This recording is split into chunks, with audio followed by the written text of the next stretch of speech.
वहीं जम्मू कश्मीर में भी कोरोना के मामलों में लगातार इजाफा देखा जा रहा है। वादी कश्मीर में गुज़िश्ता रात से अब तक 97 मामले सामने आए हैं। कोरोना मुतासरीन में हामिला खवातीन और पुलिस एहलकार भी शामिल हैं। इस दौरान आज कोरोना से 2 अफराद की मौत हुई है। शोपियां से ताल्लुक़ रखने वाले मरीज की सीडी अस्पताल में मौत हुई। जम्मू में कोरोना मुतासरा एक 62 साला खातून की मौत हो गई है। यूटी में इस वबा से मरने वालों की मजमूई तादाद 37 हो गई है। और चलिए सीधे रुख करेंगे श्रीनगर का, जहां इस वक्त मौजूद है हमारे साथ हमारे एसोसिएट एडिटर शब्बीर अहमद मीर। शब्बीर, लगातार हम देख रहे हैं कि कोरोना का कहर वहां पर भी बढ़ता चला जा रहा है। आज की आपसे ताज़ा अपडेट चाहेंगे। देखिए ना, आज ये पहली खबर, ये 2 अमवात हुई हैं आज एक सुबह से अभी तक। एक जम्मू में एक 62 साला खातून का, जैसे आप बता रही थी, और दूसरी शुपैया के एक शख्स का इंतकाल हो गया।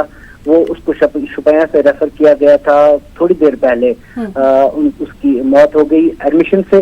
बिल्कुल जब उनका एडमिशन यहाँ CD hospital, chest disease hospital में हुआ, उसके साथ ही उनका इंतकाल हो गया। तो इस तरह 38 हो गई यहाँ पे मरने वालों की तादाद। और मैं आपको बता दूं कि 1 जून से लेकर, यानी जून के महीने में अभी 5 जून तक, आज 6ठा दिन है, 38 अमवात, 10 अमवात हुई हैं। और यहाँ पे कल रात में जो देर रात टेस्ट हुए हैं, उनमें 97 मस्बत पाए गए हैं एक ही लेबोरेटरी से, जो यहाँ पे चेस्ट डिजीज और अस्पताल की लेबोरेटरी है। और सबसे ज्यादा शुपैया के हैं। शुपैया में आपने कल भी देखा, वहाँ 42 कल भी वहाँ पे नए पेशेंट आए थे। और आज अभी सुबह 52, बांडीपोरा से 12 और 8 बारामूला से। आप देख रही है ना कि पिछले कई दिनों से, अगर हम इसी जून महीने की बात करें, तो 829 नए मामले यहाँ पे सामने आए हैं। और सबसे ज्यादा परेशानी ये है कि एक तो यहाँ पे कई डॉक्टर्स इसमें शामिल रहे हैं, यानी पॉजिटिव आए हैं। हमारा एक बहुत मारूफ पल्मोनोलॉजिस्ट, उसके साथ और तकरीबन 10 के करीब डॉक्टर, जो हाल ही में जिनकी मैं बात कर रहा हूँ, अभी तक तो तकरीबन 1 दर्जन से ज्यादा डॉक्टर, पैरामेडिक को मिला के तकरीबन 28 लोग आए हैं।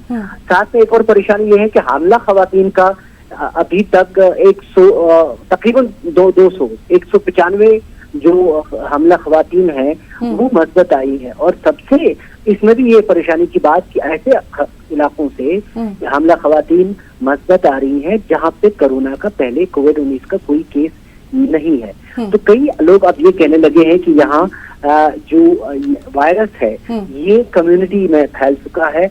और आज की मैं दिलचस्प बात बता दूं, जो आज 97 केस कल रात को जो सामने आए हैं, जिनकी आज फहरिस्त आई है, उनमें मैंने देखा कि जो सर्विस प्रोवाइडर्स है, यहाँ एक शुपैया में कई इलाकों में एक एक्सरसाइज की गई थी महकमा हेल्थ की तरफ से, कि जो सर्विस प्रोवाइडर्स है, जैसे दुकानदार है, नानवाई है, इसी तरह जो सर्विस प्रोवाइड करते हैं, दुकानदार है, उनमें से ज्यादातर यही दुकानदार लोग शामिल है, दूध देने वाला, चाय वाला, इस तरह के लोगों की एक, उनको क्योंकि लॉकडाउन को ओपन करने का मामला था तो उनकी टेस्टिंग की गई थी।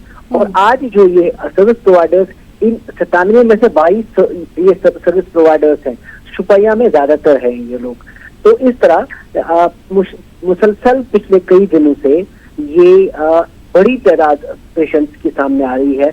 इन पिछले तकरीबन 1 हफ्ते से 100 से नीचे यहाँ के शब्बीर, तो फिर क्या कमी देख रहे हैं, या यूं कहें कि लोगों को खुद अब बेहद एहतियात की जरूरत है? अगर अनलॉक 1 की शुरुआत हो रही है या कुछ रियायतें दी जा रही हैं, उसको बिल्कुल भी हल्के में नहीं लेना है, बल्कि अभी ज्यादा एहतियात बरतनी है ना। मैं आपको बता दूं, यहाँ अनलॉक हुआ ही नहीं। अगर आप आज यहाँ पे ये अहकाम जारी कर दिए गए थे कि सरकारी जो मुलाजिम हैं वो सब दफ्तरों को आएंगे, सिर्फ उन लोगों के जो हाई रिस्क लोग हैं। लेकिन यहाँ पे ट्रांसपोर्ट है ही नहीं मुयस्सर, तो ऐसे में मुलाजिम कैसे जाएंगे? अनलॉक की जब आप बात करते हैं, यहाँ पे दुकानें, श्रीनगर शहर की मैं पर्टिकुलरली बात करूं, जो ज़राई शोबे से लोग वाबस्ता है, गाँव देहात में, वो तो अपना काम करते हैं। लेकिन श्रीनगर की मैं बात करूं, कल यहाँ 22 केस आए, तो यहाँ पे तो कुछ खुला ही नहीं। यहाँ दुकानें बंद हैं, जो मेन मार्केट पूरे के पूरे बंद हैं। तो ऐसे में हम नहीं कह सकते लोग एहतियात नहीं करते। हम डॉक्टर्स की बात करते हैं, वो सब काफी एहतियात करते हैं, लेकिन वो हाई रिस्क में रहते हैं, जानते हैं हम उनको कि वो ऐसे लोगों के साथ रहते हैं तो जो कोविड इसमें है। यहाँ पे प्राइवेट क्लिनिक्स में, मैं ये आपको जो हामिला खवातीन की बात बता रहा था, जब मैंने इस पे एक सर्वे की तो ये पता चला कि ये खवातीन जो हैं, क्योंकि इनको मुख्तलिफ चीजों का टेस्ट वगैरह कराना होता है, ये क्लिनिक्स पे जाती है, क्योंकि आजकल अस्पतालों में जाना सेफ नहीं समझा जाता। जी। तो ये क्लिनिक्स पे जाती है। उन क्लिनिक्स पे उनको ज्यादातर इन खवातीन को क्लिनिक्स पे इन्फेक्शन लगा है, तो डायग्नोस्टिक लेबोरेटरीज पे इन्फेक्शन लगा है। तो आप अंदाजा लगा सकती हैं कि किस तरह का वायरस किस लेवल तक फैला हुआ है। ऐसे में अनलॉक की बात अभी समझ में नहीं आ रही है, लेकिन करना जरूरी है। ये भी एक मामला है कि अगर आप अनलॉक नहीं करेंगे तो कितनी देर तक आप बंद रहेंगे। कि हमने देखा कि जो लॉकडाउन रहा, इससे हमें कुछ वक्त तो मिला कि हम अपनी तैयारी करें, लेकिन इससे करू फ्लैट नहीं हुई। अब जब हम टेस्टिंग ज्यादा करने लगे, लोग बाहर निकलने लगे, तो हम पूरे मुल्क में देख रहे हैं कि हम कई ऐसे ममालिक को पार कर रहे हैं केसों के मामले में, जहाँ पे पहले जो बहुत आगे थे, जिनको हम कहते थे कि हम वहां कभी पहुंचेंगे नहीं। तो ये तादाद बढ़ेगी, लेकिन माहिरीन साथ में ये भी कह रहे हैं कि डिस्टेंसिंग जरूरी है, हमें मास्क वगैरह पहनना जरूरी है, लेकिन ये भी है कि इस वायरस के साथ अभी जीना होगा जब तक नहीं इसका कोई वैक्सीन आएगा। जी शबीर, बिल्कुल सही आपने ये बात कही है कि अब जीना सीखना होगा, लेकिन एहतियात बहुत ज़रूरी है, हल्के में बिल्कुल नहीं लेना है। शबीर, बहुत बहुत शुक्रिया अदा करना चाहेंगे तमाम तर तफसीली बातचीत के लिए, और आप खुद भी अपना वहाँ बहुत ख्याल रखिए। तो नाज़रीन,